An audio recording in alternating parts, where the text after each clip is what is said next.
o'qib yurgan odamni farishtasi bo'ladi. Buni payqaysiz.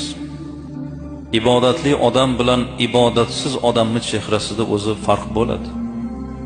O'sha farishta unga munavvarlikni beradi. Chehrasida bir siymosida nur bo'ladi. Sarvari koinot Imom Buxoriy rivoyati bilan marhamat qiladilar.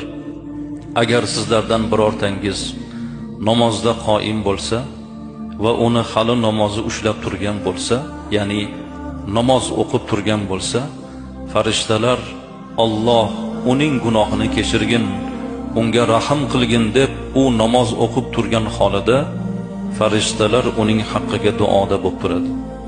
Bu narsa u odam toki namozidan turib ketmagunicha yoki namozdan boshqa bir ishga kirishmagunicha davom etadi deb marhamat qildilar.